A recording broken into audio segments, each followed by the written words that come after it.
Hari ini kita tegaskan lagi hadis nomor ke-8 dari kitab Riyadhus Shalihin, ya, karya Imam An-Nawawi, masih di babul ikhlas, bab yang menerangkan tentang keikhlasan wa ihdharun niyyah, dan menghadirkan niat dalam setiap amalan perbuatan kita.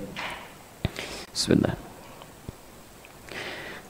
Wa an Abi Musa Abdullah bin Qais Al-Asy'ari. Hadis ini diterima dan disampaikan hingga tiba kepada kita dari sahabat mulia Abu Musa, ya, kunyahnya Abu Musa. Saya seringkali tegaskan bahwa kalau bertemu dengan nama-nama dalam khazanah keilmuan Islam yang tercantum baik dalam hadis ataupun sirah an-nabawiyah atau tarikh as-sahabah, kalimat Abu itu umumnya, secara umum mengesankan dua hal, dan ini sudah berlaku sejak zaman jahiliyah dan bermakna positif, ya, bermakna positif, dan dipertahankan pada masa Islam, diberikan nilai rasa yang dalam di dalamnya. Baik, satu, ini disebut dengan kunyah namanya, ya, kunyatun, kunyah. Baik, agak lebih bagus ditulis pakai bahasa Arab, dengan bahasa Indonesia bisa dibaca kunyah seringkali, ya. Baik, jadi kalau saya tuliskan misal, bismillah.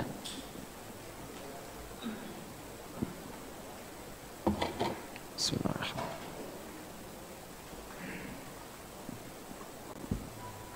Demikian, ya. Bismillah.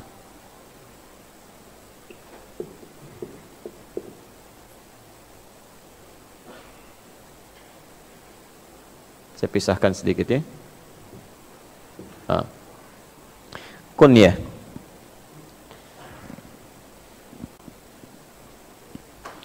Awas, kita harus agak hati-hati sekarang dalam membaca sesuatu, ya. Baik, sekarang banyak persoalan dari bahasa. Pakai dengan tidak pakai bermasalah, gitu kan. Gak repot memang. Baik. Nah, teman-teman sekalian, kunyah makna pertama adalah panggilan yang dilekatkan pada orang tua yang baru dikaruniai anak pertama. Asalnya demikian. Jadi ini ungkapan penghormatan di masyarakat, ya, sekaligus dorongan untuk doa semoga menjadi orang tua terbaik, gitu, ya, ketika mulai diberikan anugerah anak yang pertama. Misal Rasulullah sallallahu alaihi wasallam dikaruniai oleh Allah Subhanahu wa taala anak bernama Al-Qasim, ya, seorang lelaki, maka masyarakat menghormatinya dengan mengatakan Abul Qasim, ya. Demikian paman Nabi sallallahu alaihi wasallam juga, ya, ada yang bernama Imran atau dikenal juga dengan Abdul Manaf, punya anak pertama namanya Talib, gitu kan, maka dikenal dengan Abu Talib, ya. Jelas sampai sini? Baik, jadi ini bagian yang pertama. Boleh kalau Anda ingin terapkan silakan saja, gitu kan. Antum misalnya namanya Doni, anak pertama Asep, ya boleh, ya, Abu Asep, gitu kan. Atau ya kalau ingin dikesankan baik silakan, gitu kan. Kalau misalnya anaknya Muhammad, Abu Muhammad. Kalau misalnya Ahmad, ya Abu Ahmad, tidak ada masalah di situ, ya. Tapi juga bukan berarti kalau tidak mengambil makna itu menjadi aib, tidak, ya, karena asalnya ini adalah ungkapan di masyarakat sebagai sebuah penghormatan. Yang kedua, biasanya di Arab itu menunjukkan sifat yang sangat dominan, ya, sangat dominan, entah itu disebut baik atau sifat-sifat yang tidak baik yang melekat dalam perilaku seseorang, ya. Ada orang misalnya yang baik, seperti pernah saya kisahkan dulu, ya, ada Abu Hurairah, kan? Saya pernah sampaikan pada Anda, ya, sehingga tidak perlu diulang kisahnya, bagaimana sifat kasih sayangnya terhadap anak kucing sehingga anak kucingnya dilekatkan dalam namanya. Ya, Abu Hurairah itu anak kucing liar yang dirawat oleh beliau, saking tingginya perhatiannya disebut dengan Abu Hurairah. Tapi ada juga tidak sedikit sifat-sifat yang tidak baik yang melekat pada seseorang, ya. Bahkan tidak sedikit yang dibanggakan dengan tidak baik, yang agak aneh ini, ya, sifat tidak baik melekat pada dirinya tapi dibanggakan, ya. Hati-hati, misal ada orang pintar luar biasa, ya, orangnya tokoh di zaman jahiliyah itu, zaman jahiliyah, tapi mohon maaf, ya, rasa tidak sukanya kepada Nabi sallallahu alaihi wasallam menjadikan semua yang muncul dari Rasulullah itu selalu ditolak, ya. Anehnya musuh-musuh dan lawan yang lain mengakui keunggulan itu.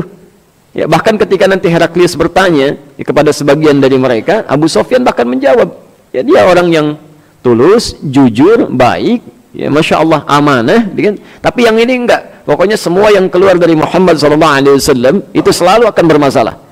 Maka sesuatu yang menolak segala hal, yang mengandung unsur kebenaran, kebaikan, walaupun batinnya mengatakan itu yang terbenar, itu disebut dengan jahalah. Orangnya jahil.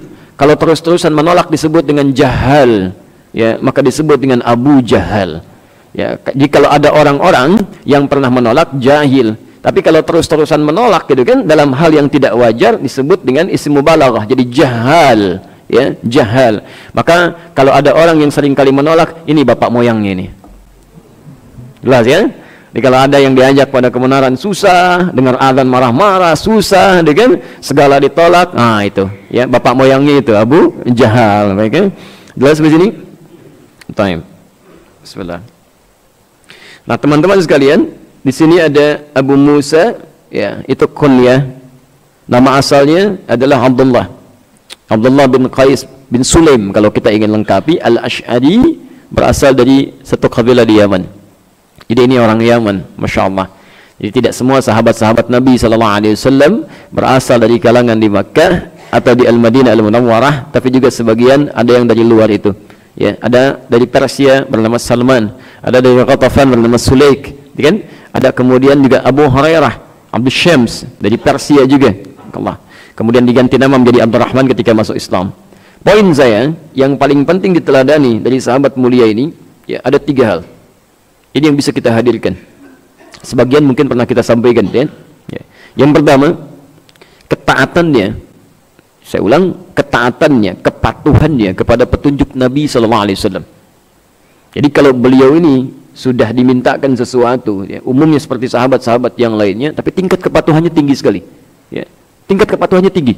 Jadi Nabi perintahkan apapun segera dikerjakan, larang apapun segera ditinggalkan. Ya, jadi Anda bisa bayangkan, ya, ini sahabat mulia hidup di zaman Nabi, pernah berhijrah sampai ke Habsyah juga, ya, dengan 50 orang plus 2 saudara tertuanya. Ketika kembali menguatkan Islam, menyusul Nabi ke Madinah, gitu kan, surganya dekat dengan dirinya, gitu kan, Masya Allah. Diperintahkan apapun oleh Nabi segera dikerjakan. Ya, tidak hanya dengan fardunya, sunnahnya tidak pernah ditinggalkan. Ya, ada orang-orang yang, maaf ya, sampai hari ini bukan sahabat Nabi, tetangga Nabi bukan, keponakan Nabi juga tidak, gitu kan, surganya belum jelas ada jaminannya, amalannya masih berantakan, hisabnya masih menegangkan, gitu kan. Nah, agak susah sekali mengikuti petunjuk-petunjuk Nabi. Kenapa gitu? Ya, kenapa jangankan yang sunnahnya, malah kebalik, fardunya aja susah. Ya, yang itu sahabat-sahabat Nabi, jangankan fardunya, sunnahnya cepat. Kenapa yang tidak merasa menjadi sahabat Nabi, jangankan sunnahnya, fardunya aja masih susah, gitu kan? Nah, berarti ada sesuatu yang mengganjal yang perlu diperbaiki. Nah, jadi kalau sekiranya kita ingin menjadi orang yang lebih baik, tingkatkan kepada amalan-amalan yang terbaik lagi, yang lebih baik lagi. Jadi tolong ya, kalau bisa kita sama-sama, baik saya, Anda atau kita semua, selalu mengoreksi setiap diberi kesempatan hidup. Ya, misal kita diberikan kesempatan hidup hari ini, Alhamdulillah, dan Anda ucapkan kalimat itu saat mulai bangun, Alhamdulillah, kan? Nah, kalimat ini ketika diucapkan itu disertai dengan janji. Ada janji itu, Alhamdulillahilladzi ahyana ba'dama amatana. Ujungnya apa? Wa ilaihin nusyur. Itu komitmen. Hati-hati. Ya, ya Allah, terima kasih, segala puji untukmu yang telah memberikan kesempatan hidup lagi saat engkau wafatkan sementara. Ya, sementara itu maksudnya di roh kita tergantung Allah saat itu. Ya, mau diambil ataupun dikembalikan, ya kan? Tapi ternyata Allah memberi kesempatan sesuai dengan ajalnya. Ya, yang paling menarik sebetulnya kalimat ujungnya. Wa ilaihin nusyur, dari kata nasyara. Ya, nasyara itu asalnya tersebar untuk kembali. Ya, tersebar untuk kembali. Jadi kalau Anda misalnya berkumpul, ya seperti sekarang, ya tersebar dari beberapa daerah, kemudian Anda kembali lagi ke tempatnya, disebut dengan nasyara. Kalau perkumpulannya banyak dari berbagai asal yang macam-macam, gitu kan, maka kalimatnya berubah dari nasyara menjadi intasyara. Ya. Karena itu ketika muncul ayat Jumat, Quran surah ke-62 ayat 10 itu, posisi paling kanan di sebelah atas, ya, fa idza qudiyatis salatu, ya kan, fantashiru, pakai intasyara. Ya. Kenapa menggunakan kata intasyara? Karena umumnya saat datang dalam Jumat itu, yang datang bukan dari 1-2 tempat, tapi dari berbagai tempat yang berkumpul di satu tempat, ya, kemudian kembali menyebar ke tempat-tempat yang berbeda. Jelas di sini? Ah, Bapak Ibu sekalian, maaf, nusyur, ya, dari kata nasyara, tersebar untuk kembali lagi. tapi di lisan Anda tidak diucapkan sekedar kembali. Ilaihi, hi-nya kembali kepada Allah, kepada alhamdulillah. Seakan-akan Anda ingin katakan, ya Allah, saya bersyukur diberi kesempatan hidup lagi sekarang, saya akan menyebar beraktivitas untuk cari bekal supaya saat pulang kepadamu sudah siap dengan semua itu. Jadi kalau lisan Anda mengucapkan itu tapi bekal Anda tidak maksimal setelah diberikan kesempatan, ada yang salah dengan komitmen lisannya. Termasuk maaf, Anda butuh berapa hari lagi untuk jadi lebih baik. Hati-hati loh, ya, hati-hati. Ada anak-anak yang masih diberikan kesempatan cuma 4 tahun, 5 tahun, bahkan sudah mulai ke masjid sebelum dipanggil adzan kan? Ya, sebelum ada adzan sudah mulai ke masjid. Ada yang itikaf, ada yang baca Quran juga setelah itu, ada yang belajar, isanya berjamaah lagi, setelah isya evaluasi, pulang lagi. Jadi kalau Anda datang pas waktu adzan, itu kalah sama anak usia 4-5 tahun.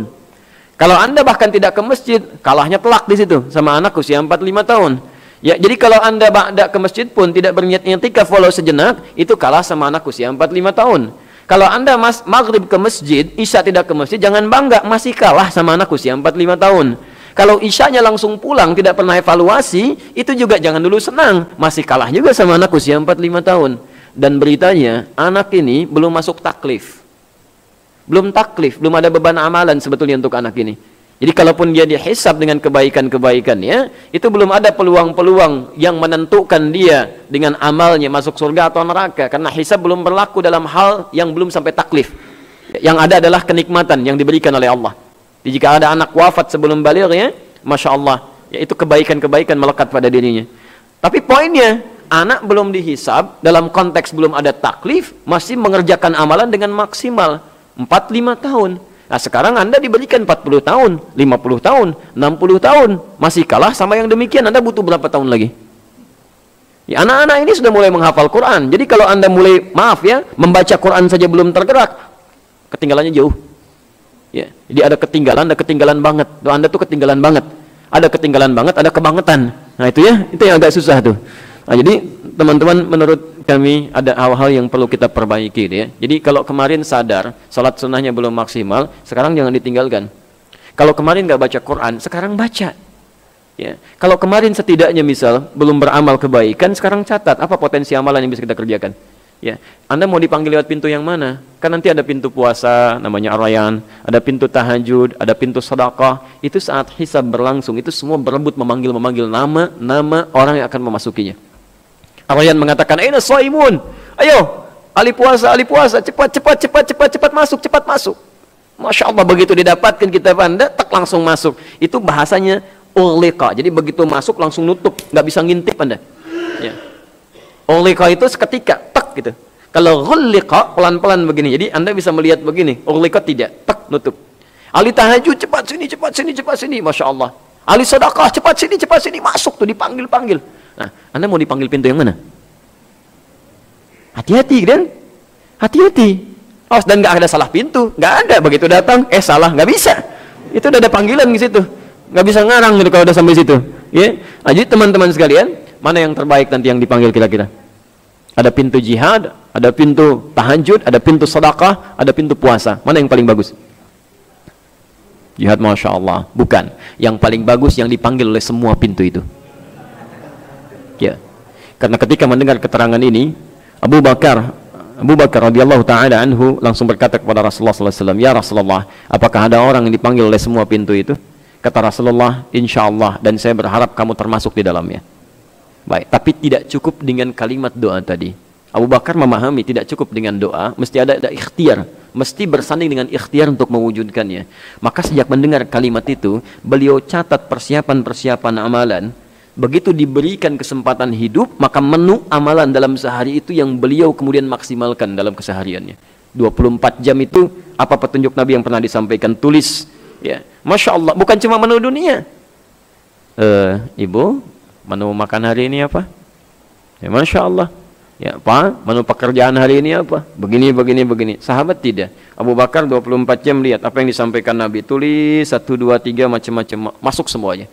Pernah satu ketika ditanya Rasulullah di kumpulan para sahabat, siapa yang sudah menunaikan jamaah di masjid? Semua angkat tangan, tidak ada yang diam. Siapa yang telah membacakan Quran? Sebagian angkat tangan, itu kan? Pada umumnya mengangkat. Siapa yang telah menjenguk orang sakit? Sebagian mulai turun. Abu Bakar angkat tangan. siapa yang telah menyolatkan orang wafat? Sebagian turun lagi, Abu Bakar angkat tangan. Siapa yang mengantarkan jenazah ke kuburannya? Pada banyak turun, Abu Bakar angkat tangan. Siapa yang telah berinfak? Mulai sendirian. Siapa yang telah mengerjakan pekerjaan A? Mulai sendirian. Siapa yang pekerjaan B? Mulai sendirian. Itu Masya Allah, pantas dikatakan pahanya saja tidak sebanding dengan amalan umat manusia, ya kan? Karena memang luar biasa. Ya, orang selevel Abu Bakar saja masih berusaha meningkatkan amalannya sebagai tanda syukurnya kepada Allah Subhanahu wa taala. Kita ada di mana gitu kan? Jadi, teman-teman sekalian, penting untuk diambil hikmah bahwa tidak cukup dengan berdoa saja. Ya, tapi harus dibuktikan lewat ikhtiar. Anda sering berdoa kan, saya sering ungkapkan kalimat ini, ya Allah, mohon jadikan ya Allah anak-anak kami ahli salat, ahli Al-Qur'an. Anda menangis di keheningan malam tapi tidak sadar kalau anak-anaknya disekolahkan di tempat yang tidak pernah mengajarkan sholat, di tempat yang tidak pernah mengajarkan Quran, bahkan di tempat yang mungkin menjauhkan dengan Allah Subhanahu wa taala. Coba cek lagi. Ya, kami tegaskan beberapa hari kalimat ini. Anda jangan bangga kalau anaknya, maaf, jangan berlebihan membanggakan anak yang punya prestasi dunia. Karena jangankan orang Islam, non muslim pun bisa mewujudkan itu. Anak Anda juara olimpiade, anak non muslim bisa dapat Nobel. Tapi itu bukan raihan kita gitu. Itu bukan tujuan kita. Ya, terlalu kecil kalau berlomba dalam urusan dunia. Ya, kita harus banggakan urusan akhirat nanti. Ini cuma sementara tuh. Anak Anda juara olimpiade, meninggal, selesai. Di nisan pun nggak dituliskan. Anak saya mantan juara olimpiade, menghadap pada Allah. Nggak ada, cuma Fulan bin Fulan, selesai. Ya, dan nggak ada celah tuh. Nggak bisa kembali lagi tuh kalau sudah di dalam, susah. Makanya tidak sedikit orang-orang bermohon kepada Allah nanti saat hisab diberi kesempatan untuk kembali. Fa asaddaqa wa aqum minas salihin. Ya, beri kesempatan ya Allah untuk beramal saleh. Ya, tapi nggak bisa. Kami pernah ke Tanah Kusir sekitar 2 pekan lalu, bukan untuk taklim, tapi untuk mendoakan ya salah seorang anak yang Masya Allah gitu kan, ketika terlahir diberi kesempatan sehari oleh Allah kemudian wafat. Ya, kami tidak sempat hadir gitu kan. Kemudian setelah dimakamkan, saya dengar, saya langsung berziarah, saya berdoa itu kan di makamnya. Tapi Masya Allah, begitu melihat sekitaran kuburan, ya selain yang ini ya, pada unik-unik ya sekarang. Ya, di kuburan ada sebagian yang pakai lubang 2 gitu kan, kayak pipa ke sini, mungkin dikhawatirkan sesak napas yang di dalam itu kan ada udara. Aduh, agak aneh-aneh. Maka ada agak aneh sekarang gitu ya. Teman-teman sekalian, orang meninggal itu selesai kehabisan nafas. Kalau nafasnya masih ada, nggak akan meninggal gitu kan. Jadi Anda nggak harus kasih pipa lagi supaya misalnya lebih lancar pernapasannya, nggak usah. Ya, itu yang membuktikan hanya amalan Anda baik, selamat. Ya, tapi kalau banyak amal salahnya bermasalah. Ya, jelas sampai sini. Baik. Jadi kita kembalikan ya. Nah, Abu Musa ini punya unsur kepatuhan yang dalam. Yang kedua, Abu Musa ini punya keunggulan dalam ketawaduan. Orangnya rendah hati itu. Rendah hati. Orang mengungkit kebaikannya, Masya Allah, beliau mengungkit kekurangannya. Orang mengungkit amalan-amalan tingginya, beliau mengungkit hal yang belum dikerjakannya. Dan sangat dalam sikapnya pun rendah hati itu. Tidak merasa banyak amalan dalam kehidupannya. Ini penting untuk kita hadirkan. Jangan sampai saat Anda mengerjakan amal-amal saleh itu merasa cukup dengan amalan Anda, bahkan merasa lebih dibanding orang. Itu berbahaya. Ya, kalau sudah begitu berbahaya itu. Ya, demi Allah berbahaya.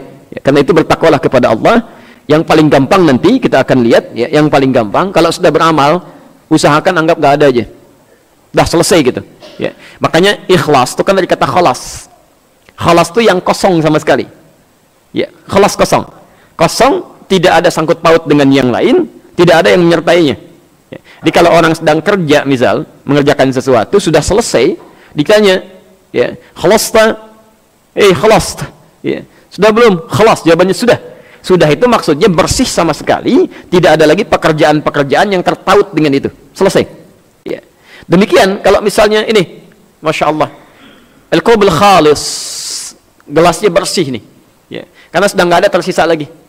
Ya. Masya Allah. As-sahan khalis, jadi piringnya bersih. Karena Anda tidak meninggalkan satu bagian pun dari nasi melekat di situ atau makanan, sudah habis tuh. Ya, sudah habis misalnya, itu khalis namanya. Ya. Amal khalis pun yang ketika dikerjakan sedang nggak ada tautan dengan yang lain lagi.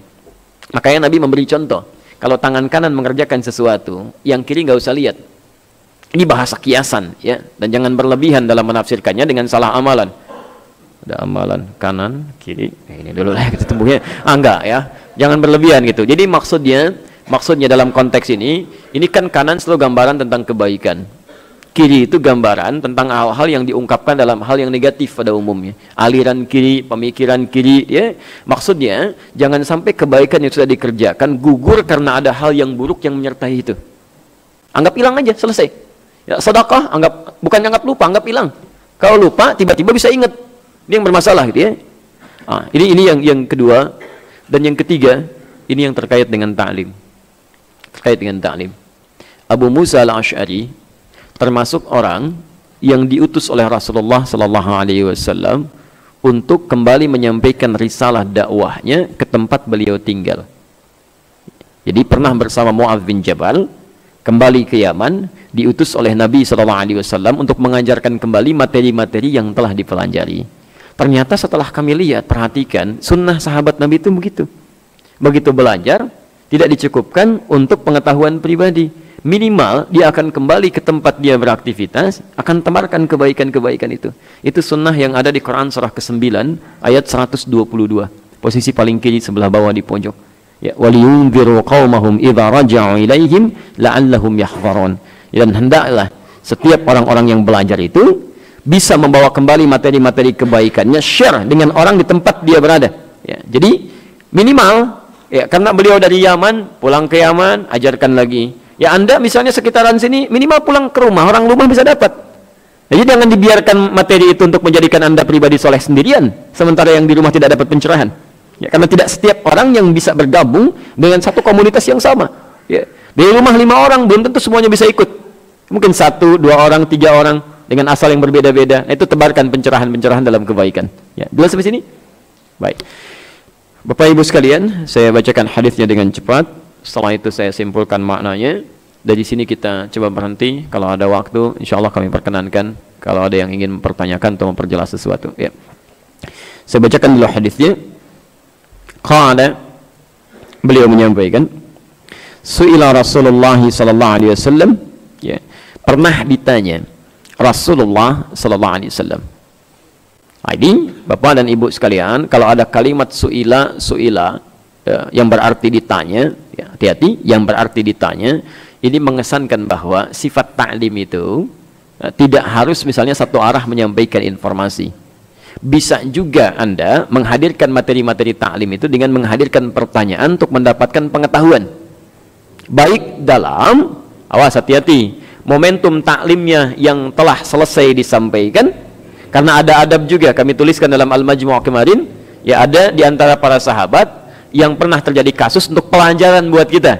Untuk pelajaran, Nabi sedang menerangkan, tiba-tiba memotong dengan pertanyaan, didiamkan oleh Nabi. Ya, selesai Nabi menguraikan, dipanggil kembali orang ini, baru dijelaskan. Jadi ini memberikan petunjuk pada kalangan-kalangan pengajar siapapun, ya, ketika mengajarkan sesuatu, usahakan sampaikan dulu dengan tuntas. Sekiranya belum ada yang dipahami, buka ruang untuk berdiskusi bila itu memungkinkan. Tapi ada kondisi kedua yang memberikan gambaran bahwa boleh kita melakukan proses belajar, mendapatkan pengetahuan, tidak harus menunggu sampai kemudian ada sesi ta'limnya. Sekiranya memungkinkan ada pertanyaan-pertanyaan tertentu dan ruangnya bisa dikerjakan, bisa ditanyakan dan bisa dijawab, maka kita bisa menghadirkan itu. Di sahabat pun ada yang sifatnya tidak memungkinkan, misal untuk ikut kepada ta'limnya Nabi, atau yang sifatnya mendesak, maka mereka kemudian meminta fatwa, bertanya pada Rasulullah SAW. Ya. Bahkan Jibril pernah mempraktikkan ini. Ketika sedang ngobrol-ngobrol ringan, tidak ada ta'lim, datang malaikat kemudian langsung mengajukan pertanyaan. Jadi boleh sesi pengajaran itu dibuka misalnya dengan sesi tanya jawab, walaupun tidak langsung menyampaikan materi tertentu. Ya, jelas di sini? Baik. Tapi nanti yang penting Anda ketahui, itu pun ada adabnya. Ya, enggak semua setiap keadaan itu bisa ditanya. Ya, hati-hati. Ya, kadang-kadang mesti dilihat juga ya, ada ustadz yang mengajar misalnya kan, Masya Allah. Ya, sampai dengan malamnya, sesi malam, Anda mungkin langsung enak, langsung istirahat. Kadang-kadang ustadz ini dia bisa pulang dulu, bisa muhasabah dulu, bisa di jalan macam-macam. Ini ya selesai ta'lim, gak ada yang nanya. Begitu keluar, ditanya lagi. Masuk mobil, ada SMS gitu kan. Pulang ke rumah, telepon juga. Masya Allah ya, dalam beberapa kesempatan mesti dilihat. Ada waktunya untuk beristirahat, ada waktunya untuk bertanya, kapan ditanyakan, dan bagaimana cara bertanya. Kadang-kadang ada pertanyaan yang jawabannya mesti hadir orangnya. Ini jadi pelajaran ya. Oh, hati-hati nih. Tidak setiap pertanyaan itu bisa direspon seketika. Ya, sekarang tuh pada mudah semua itu. Ya. Saya beri gambaran begini. Sufyan Ats-Tsauri. Ya, Sufyan Ats-Tsauri. Ya, satu kali kedatangan dua penanya. Yang satu mengatakan, apa hukumnya seorang pembunuh? Ya, apa hukumnya seorang pembunuh? Bahkan spesifik mengatakan, halil qatilit taubah. Ya, apakah seorang pembunuh mendapatkan taubat? Ya, mendapatkan taubat. Dalam bahasa bebasnya, adakah taubat bagi seorang pembunuh? Ya. Apa jawaban Sufyan Ats-Tsauri? Kalla, tidak, katanya. Masya Allah, orang ini pulang. Tidak berapa lama datang yang kedua, dia bertanya, ya, halil qatilit taubah. Pertanyaannya sama, apakah seorang pembunuh ada taubat baginya? Maka apa jawabannya?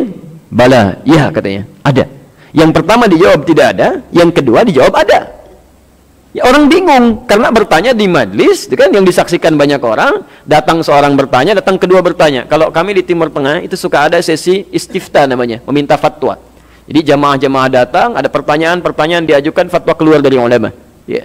Jadi begitu keduanya ini pergi dengan jarak, dengan masa yang berbeda, qadarullah kemudian jamaah bingung bertanya, ya Syekh, ya, kaifa aftaita, bagaimana engkau memberikan fatwa pada dua persoalan, fi mas'alatain, kan, bi ijabah wahidah. Maaf, fi mas'alah wahidah bi ijabatain. Dalam satu masalah tapi fatwanya ada dua, jawaban dua. Ya, adakah bagi seorang pembunuh taubat? Yang satu tidak ada, yang satu ada. Bagaimana bisa begitu? Kata beliau, pada yang pertama saya melihat rona kemarahan dalam dirinya. Jadi begitu dia bertanya, mulutnya agak bergetar, matanya itu agak memerah, tangannya seperti mau menghunus pedang. Ya, saya menduga bahwa orang ini kemungkinan akan melakukan tindakan yang buruk, sehingga meminta fatwa untuk melegalkan tindakannya, ya, dan saya melakukan pencegahan supaya itu tidak terjadi. Sadd dzari'ah dalam fikih. Ya. Tapi yang kedua saya melihat ada rona penyesalan dalam jiwanya. Matanya begitu sayu, kalimat-kalimatnya diucapkan dengan tulus, kemudian juga tampilan-tampilannya begitu kuyus, seakan-akan dia telah melakukan satu kesalahan, dia ingin bertobat. Maka diberikan ruang untuk itu. Nah, sekarang kadang-kadang ada orang banyak bertanya, tidak sedikit ada SMS disampaikan, ada via email, yang kita nggak bisa melihat ekspresinya bagaimana itu. Ya, kalau pertanyaan ringan sih gampang aja. Ya, misal ditanya, Ustaz, apakah ada di sini Quran, suratnya ada, ayat berapa, itu mudah diluruskan. Tapi kalau Anda mau tanya sesuatu, kadang-kadang kita nggak bisa bedakan, ini orang punya masalah apa nih. Nggak bisa spesifik gitu ya. Apalagi masalah-masalah yang nggak bisa seketika langsung dipahami. Masalah waris, masalah-masalah rumah tangga. Ini orang SMS sedang marah atau sedang macam-macam, kan nggak ketahuan tuh. Memang untaian kalimat itu juga menekankan satu hal tertentu. Tapi ada hukum-hukum yang nggak bisa disampaikan langsung lewat tulisan. Ya, jelas di sini ya. Nah, jadi itu saya kira ada hal yang harus dipelajari. Sahabat-sahabat itu kalau punya persoalan langsung, ya ada persoalan yang sangat pelik, harus punya solusi, maka mereka datang dan menanyakan pada Rasulullah SAW. Jelas di sini? Baik. Apa pertanyaannya? Su'ila Rasulullah SAW. Rasulullah SAW pernah ditanya, anir rajuli, ya, tentang sifat seorang lelaki, yuqatilu syaja'atan, ya. Persoalannya tentang kita, nanti saya tuliskan apa itu kita, ya. Yuqatilu syaja'atan, yang berperang, berjuang dengan gagah berani. Jadi ada orang yang berjuang dengan keberanian luar biasa, tampak. Wa yuqatilu hamiyatan, kemudian yang kedua, dia berjuang dengan nasionalismenya. Ya, jadi kalau dalam konteks misalnya, maaf ya, situasi kita membebaskan dari penjajahan, ya, di negeri ini, ya kan ada yang nampak berani gitu kan, berjuang bertarung dengan penjajah dan sebagainya. Ada yang nasionalismenya ditunjukkan, ya kami ingin ini merdeka, merdeka, merdeka, ya, masya Allah. Yang ketiga, yuqatilu riyaan, hanya ingin kelihatan saja, jangankan dia, saya juga bisa gitu kan. Ada orang-orang yang seperti itu. Ya Rasulullah, ada tiga kondisi nih, ya. Ada seorang berjuang dengan penuh keberanian, ada seorang berjuang dengan menunjukkan nasionalismenya, dan ada seorang berjuang hanya karena ingin diketahui dia pun ikut berjuang. Hati-hati ini ya, hati-hati. Dan mohon maaf ya, hati-hati, kita lihat jawaban Nabi. Nah, ini juga qadar Allah bersesuaian dengan satu penanggalan yang disebut dengan Hari Pahlawan itu, kan? 10 November. Nanti jangan sampai ada pahlawan-pahlawan yang baik yang sudah punya nilai kebaikan dicemari dengan perkataan-perkataan atau kalimat-kalimat yang mengurangi nilai kebaikannya dalam pandangan agama ya. Nah, sekarang mari kita lihat. Ayyudzanika fi sabilillah. Di antara tiga itu, mana yang termasuk fi sabilillah? Ya, mana yang termasuk fi sabilillah? Apakah yang berani, ataukah yang nasionalisme, ya nasionalisme, atau yang riya, hanya karena ingin disaksikan oleh orang lain? Baik. Apa jawaban Nabi? Faqala Rasulullah sallallahu alaihi wasallam, Maka Rasulullah sallallahu alaihi wasallam bersabda. Di sini bagian penting yang akan saya sampaikan dan kita akan tutup di sini ya untuk kalimat hadis ini. Man qatala litakuna kalimatullahi hiyal 'ulya fahuwa fi sabilillah. Man qatala, siapa yang berjuang, litakuna kalimatullahi hiyal 'ulya, untuk menegakkan kalimat Allah. Saya ulang, untuk menegakkan kalimat Allah, ya hiyal 'ulya, sehingga tampak hadir dalam kehidupan, ya. Maaf, fahuwa fi sabilillah. Itulah yang dimaksud fi sabilillah. Itulah yang dimaksud fi sabilillah. Saya mau tegaskan dua hal penting dalam kalimat ini. Bismillah.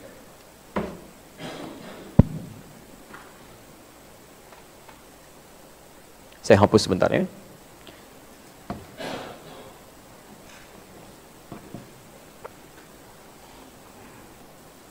Baik. Ada hapus, ada dihapus. Ada menghapus, ada dihapusin. Beda nggak? Beda ya? Baik. Sekarang banyak ya masalah itu. Nanti kita sudah sampaikan satu liputan, Anda bisa lihat nanti ya. Supaya nggak keluar dari tema kita dulu. Bismillah. Perhatikan sini. Satu, qatala, ya. Man qatala, ya. Yang kedua, kalimatullah hiyal 'ulya, ya. Pakai hiyanya nih, ini yang penting yang mau saya ajarkan. Ada tambahan yang ketiga dan ini inti bahasan kita, fi sabilillah.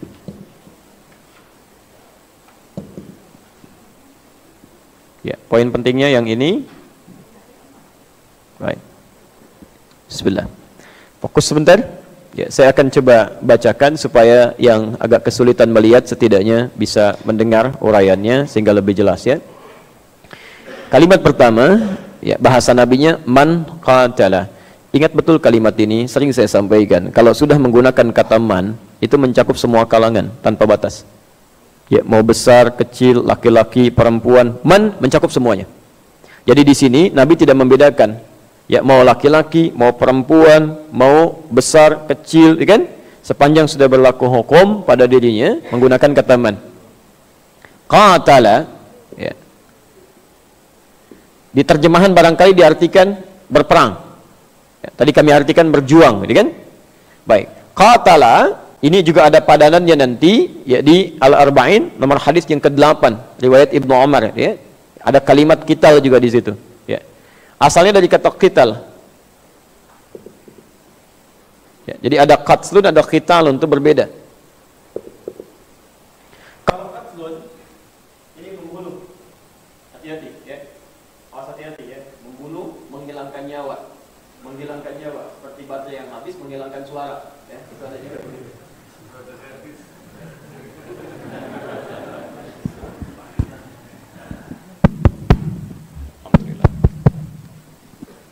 Baik, pelan-pelan. Qatlun ini sifatnya sudah menghilangkan nyawa,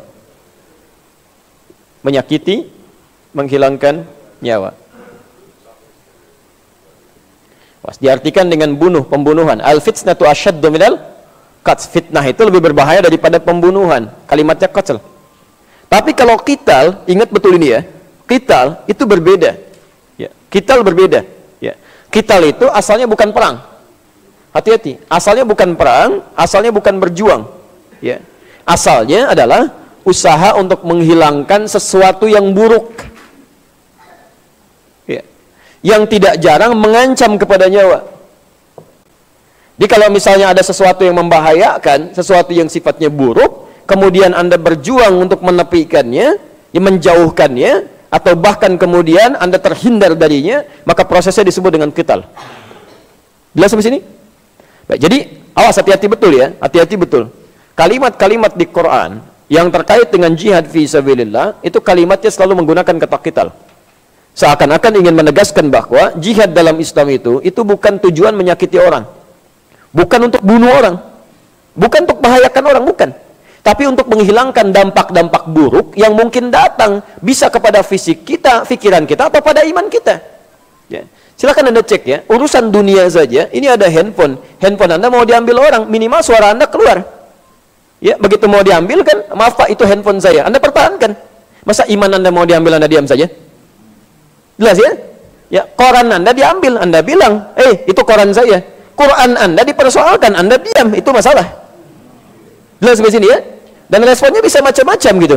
Ya. Nah, teman-teman sekalian, saya ingin teruskan dulu sebentar. Jadi kata qital ini ketika disampaikan baik dalam Al-Quran ataupun hadis, itu kan, itu semua maknanya lebih kepada menghilangkan hal-hal yang sifatnya buruk yang bisa membahayakan, terlebih kepada nyawa atau keimanan seseorang. Ya. Jelas di sini? Baik. Jadi tidak tepat kalau kemudian ada orang-orang yang mengatasnamakan berjuang, berjihad atau membawa nama Allah dalam ayat-ayat misalnya, tapi melakukan tindakan yang buruk dengan konsep yang keluar dari aturan ini. Ya, bisa tembak orang, bunuh orang, bom orang di tempat yang tidak dibenarkan dengan aturan yang tidak tepat. Itu bukan jihad namanya. Jelas? Bukan qital, namanya qatl. Ya. Di qital itu jelas aturannya, sudah. Ya, dan itu niatnya juga yang kedua, ada aturan lagi, nggak sembarangan sampai qital. Nggak sembarangan sampai qital. Tapi kalimat qital ini asalnya umum, netral dia kalimatnya. Jadi menghilangkan keburukan apapun. Misal, maaf, dalam diri kita pun ada keburukan kan? Apa itu? Tahu dari mana? Quran surah ke-12 ayat 53, posisi paling kiri sebelah atas. Wa ma ubarri'u nafsi innan nafsa la'ammaratun bisu. Ya, saya tidak bisa menyucikan diri saya. Ya. Kenapa? Karena di dalam diri manusia itu ada yang namanya nafsu yang berpeluang mengajak pada keburukan. Innan nafsa la'ammaratun bisu. Sungguh potensi nafsu ini berpeluang mengajak kepada sesuatu yang buruk. Ketika Anda dimintakan berjuang, hati-hati untuk bisa menepikan yang membahayakan pengaruh buruk pada fisik, itu Masya Allah kalimatnya dibuat umum sama persis kita diminta berjuang untuk mengendalikan yang buruk dalam diri kita supaya tidak mengarahkan pada hal-hal yang tidak disenangi oleh Allah. Ya. Maka turunlah Quran surah ke-2 Al-Baqarah ayat 216 itu, posisi paling kiri sebelah atas. Ya. Kutiba alaikumul qitalu wa huwa kurhul lakum. Ya, diwajibkan bagi kalian itu untuk berjuang. Ya. Bisa dalam konteks jihad secara fisik ketika ayat ini diturunkan, membela keimanan. Ya. Bisa dalam konteks yang luas. Ya, maaf, ya termasuk hati-hati. Kita kuat sekali, wah tegakkan ini, jauhkan ini, macam-macam ini. Benar dalam konteks fisiknya. Tapi ternyata dalam konteks pribadi kita tidak mampu juga mengendalikan diri kita. Tangannya menulis yang kotor, lisannya bicara yang kotor, pandangannya melihat yang kotor. Ah, itu qitalis itu penting untuk dihilangkan. Hati-hati dia.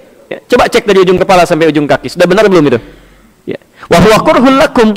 Ya, sedangkan itu tidak mudah dilakukan. Tidak mudah. Lebih mudah bicara atau mengambil kosakata yang kotor dibandingkan memilah-milah yang baik. Cepat tuh kalau yang kotor-kotor itu. Apalagi kalau yang imannya tipis itu. Ya, bisa keluar macam-macam. Ya, terlebih bagi yang tidak beriman. Ya, jadi orang beriman itu ada kontrol dalam jiwanya. Begitu yang buruknya mau keluar, imannya nahan. Jangan keluar. Ya. Makanya kalau alhamdulillah ya, cek dari kepala, mata, telinga, lisan sampai ke ujung kaki. Kalau sekiranya Anda ingin terfikir berbuat yang kotor, tapi ada pencegahan dalam jiwa, itu menunjukkan tingkat kadar keimanannya. Anda nggak keluarkan, imannya bagus. Ya, begitu keluar ditahan-tahan, misalnya sudah tahan-tahan keluar, berarti iman masih perlu latihan di situ. Tapi kalau sudah nggak ada pertahanan di situ, keluar ini, binatang ikut dibawa-bawa. Padahal binatangnya aja belum tahu, gitu kan? Bisa terjadi itu. Ya, nah jadi dalam konteks ini berarti menunjukkan bahwa imannya tipis, kalau tidak bukan orang beriman. Ya, jadi jangan aneh kalau ada orang-orang beriman punya kata-kata kotor. Gak usah aneh, gak usah aneh. Yang aneh itu ada orang mengaku beriman, kata-katanya kotor, pandangannya kotor, langkahnya keliru, tangannya menulis yang salah, itu yang keliru. Jelas sampai sini? Baik, saya mau akhiri ke ujungnya. Baik, di antara tiga tadi, siapa yang benar-benar berjuang menegakkan kebaikan? Kata Nabi, ternyata bukan yang paling berani, bukan yang nasionalisme itu, bukan yang karena ria, bukan. Ya. Tapi yang bernilai di sisi Allah disebut fi sabilillah adalah yang memang meniatkan perjuangannya untuk menegakkan kalimat Allah. Litakuna kalimatullahi hiyal ulia. Intinya yang ikhlas karena Allah. Yang ikhlas. Ya. Makanya saya ingin tegaskan di sini, tidak perlu satu tayangan di televisi atau apapun. Sudah tercatat dalam sejarah yang bahkan juga jarang dicatatkan. Tapi orang semua paham bahwa ulama-ulama kita, negeri ini, catat ini betul ya, catat dengan baik. Nusantara yang berubah menjadi Indonesia, itu benteng yang paling kuat, pejuang yang paling hebat, yang menjadikan dengan izin Allah Nusantara ini menjadi Indonesia, itu Masya Allah, peran paling besarnya bukankah dari kalangan muslim, para ulama, para santri, orang-orang beriman. Dan sekali lagi saya tegaskan kalimat ini, jangan anda duga bahwa orang-orang beriman itu berjuang hanya ingin sekedar menjadikan Nusantara menjadi Indonesia, mengusir penjajah, tidak. Dalam sanubari mereka yang paling dalam, litakuna kalimatullahi al-ulya. Makanya teriakan yang keluar bukan teriakan cuman merdeka, bukan. Allahu Akbar, Allahu Akbar, Allahu Akbar, Allahu Akbar. Itu kalimatnya. Tolong jangan hapuskan ini. Ya, tolong jangan hilangkan kalimat ini. Karena itu pun diakui ketika negara ini berdiri menjadi sebuah undang-undang, diucapkan dalam pembukaannya. Atas berkat rahmat Allah yang Maha Kuasa. Anda mau tafsirkan apa Allah itu? Nggak ada yang lain. Ya sudah gitu ya. Nah, ini perjuangan yang menunjukkan bahwa orang tua kita itu dulu tuh Masya Allah. Itu wujud prakteknya ada dalam kehidupan. Ya. Makanya kuasa Allah ini hadir. Ya, dari mana logikanya? Ya, tombak bisa mengalahkan senjata-senjata otomatis yang luar biasa itu. Kalau tidak serta melanjutkan ya perjuangan-perjuangan dan ajaran-ajaran disebutkan oleh Nabi dengan kalimat-kalimat luar biasa itu, uluhiyahnya muncul, rububiyahnya dimohonkan, asma wa sifatnya keluar gitu kan, maka kuasa Allah pun muncul di sini. Jelas sampai sini ya? Nah, itu pemahamannya mesti menggunakan pemahaman-pemahaman yang tulus, yang bijak gitu ya. Karena itu inti dari hadis ini ingin menyampaikan bagi orang beriman itu semua pekerjaannya dia tidak akan alihkan dan tukarkan demi kepentingan yang murah, tidak. Dia akan lekatkan kepada Allah Subhanahu wa taala apapun itu. Baik itu yang ringan apalagi yang kompleks. Ini mau minum, orang beriman itu nggak akan sekedar minum. Dia akan jadikan minuman karena Allah. Minimal dia ucapkan bismillah, bismillah dia minum. Ya. Selesai, alhamdulillah. Makan, bismillah. Selesai, alhamdulillah. Telepon bunyi, Masya Allah, bismillah. Assalamualaikum. Selesai, alhamdulillah, disimpan. Jadi semua kalimatnya lillah gitu kan, lillah. Dan lillah ini responnya akan beda. Jadi kalau Allah panggil dengan kalimat Allah itu akan didahulukan cepat dibandingkan dengan panggilan manusia. Akan cepat tuh. Ya kalau imannya semakin kuat, semakin kuat. Bapak sedang di luar Pak, ini handphone bunyi nih. Iya, bunyi kencang kedengaran di luar. Dikejar nggak? Kejar ya, kalau bisa sebelum putus terima kan? Masya Allah, Allah panggil tuh melalui muadzin. Allahu Akbar, Allahu Akbar. Bagaimana respon kita? Lebih cepat merespon adzan, lebih cepat merespon handphone. Bisa nggak sebelum putus tuh udah diikuti panggilannya? Anak handphone dikejar-kejar sebelum putus, padahal bisa ditelepon balik. Sholat ketinggalan, mau diulang seperti apa Anda? Karena Anda tidak menjamin bisa hidup sampai Anda mengulang sholat. Ya. Jadi awas, hati-hati. Kita dalam menyikapi panggilan-panggilan Allah, iman itu beda dengan akal lain. Al-Quran beda dengan Al-Quran. Ya, akan berbeda. Jadi ketika panggilan iman ini sudah muncul, kalimatnya wasari'u, jangan tunda. Cepat gitu ya, cepat. Ya, selesaikan, segera. Silakan cek. Bukankah panggilan ibadah nilainya cepat? Jumat, fas'au ila dzikrillah, segera. Kenapa diminta disegerakan? Karena ketika Anda tunda, belum tentu bisa mengerjakannya dengan sifat amalan yang mungkin hilang atau Andanya yang wafat. Kalau tidak amalan meninggalkan Anda yang meninggalkan amal. Selesai. Ya. Dua sampai sini ya. Baik, itu yang dimaksud fi sabilillah. Kalimat ujung kenapa kami tampilkan kembali untuk menegaskan bahwa orang beriman itu semua pekerjaannya dari ujung kepala sampai ujung kaki sudah lillah. Ya. Nah, saya akhiri bagian terakhirnya. Nanti kita buka ruang kalau ingin disampaikan sesuatu. Kalau tidak ada kita bisa teruskan kalau masih ada waktunya. Teman-teman, perhatikan kalimatnya. Ini Ibnul Qayyim Al-Jauziyah, Masya Allah, rahimahullah, punya konsep yang luar biasa bagus. Ya. Jika berkumpul antara dunia dengan akhirat, maka ikuti akhirat, maka dunia akan mengikuti. Ikuti akhirat, dunia akan membuntuti. Tapi kalau Anda pilih dunia, akhirat akan berpaling. Dan Anda akan capek mengejarnya. Ya. Karena itu, jika Anda dalam satu pekerjaan tertentu dihadapkan pada aktivitas apapun, niatkan karena Allah. Dunia itu pasti akan menyertai. Nggak mungkin pergi dari Anda. Ya. Tapi kalau Anda cuma niatkan untuk kepentingan dunia, mohon maaf, akhirat tidak akan pernah diraih dan dunia tidak akan pernah cukup. Ini ada minuman. Anda bisa minum. Apa fungsi minuman? Menghilangkan haus. Masya Allah. Kalau Anda cuma minum saja, haus Anda hilang, dunia Anda dapatkan. Maaf, apakah dengan hausnya hilang cukup sampai situ? Tidak, besok haus lagi. Jangankan besok, siang bisa haus lagi. Masya Allah. Tapi kalau Anda ikutkan dengan kepentingan akhirat, bismillah, Anda minum. Masya Allah, kalimat bismillah itu yang akan ikut ke akhirat. Begitu kalimatnya diucapkan, hausnya juga ikut hilang. Tapi Anda punya nilai di akhiratnya. Ya, jadi ketika Anda niatkan dengan ibadah, dunianya pada ikut. Ya. Coba silahkan cek ya, silahkan cek. Anda misalnya jualan, ya kan, macam-macam, ya, dan sebagainya. Masya Allah, belum tentu ibadahnya bisa ikut. Anda ke masjid begitu rame, Masya Allah, makanannya mulai muncul, ininya mulai muncul, snacknya mulai hadir, dunianya ikut. Silahkan cek deh, dunianya ikut. Ya. Makanya kata Ibnu Qayyim al-Jauziyah, kalau Anda dihadapkan pada seperti itu, perlakukan seperti bayangan. Ya, bayangan itu nggak usah dikejar, nggak usah dikejar, nggak ada kerjaan. Ya satu nggak ada kerjaan, yang kedua nggak akan ketangkap. Ada orang nangkepin bayangan itu kan dikejar, ini kenapa lari terus gitu kan? Ya, Masya Allah paling gampang kata beliau, Anda berbalik, bayangan mengikuti Anda. Dunia itu seperti bayangan, semakin Anda kejar tidak akan pernah tertangkap. Cara terbaiknya berbaliklah, maka dia mengikuti Anda. Jelas sampai sini? Baik, kalau dipandang jelas, maka kesimpulannya yang pertama dari hadis ini ingin menyampaikan bahwa ukuran amal bagi orang beriman, saya ulang, ukuran amal bagi orang beriman terletak pada keikhlasannya, terletak pada keikhlasannya, tidak pada apa yang tampak dalam perilakunya.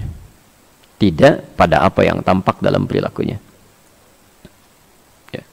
Mohon izin, angkat dulu penanya sebentar. Ya, bukan berarti orang-orang yang berjuang bisa membebaskan negara kita ini dari penjajahan. Tidak ada jasanya, ada. Ada ya, yang berteriak merdeka, yang mengatakan saya nasionalisme, boleh silakan, ada jasanya. Dan jasa itu terkait dengan hukum dunia. Cuma nanti, maaf, kalau misalnya tidak diniatkan karena Allah, itu tidak menjadi bekal sampai di akhirat. Jelas di sini?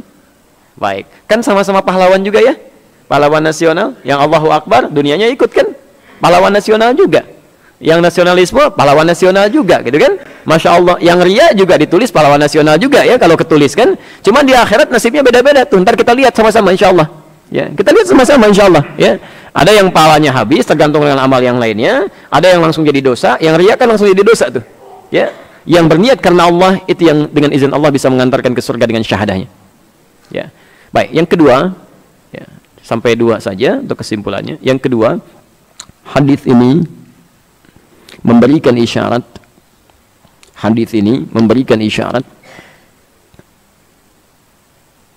agar orang beriman senantiasa menjadikan seluruh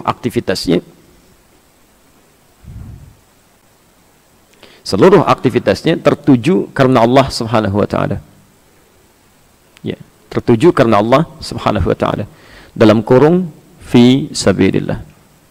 Dalam kurungnya enggak usah ditulis, Pak, langsung aja begini. Baik.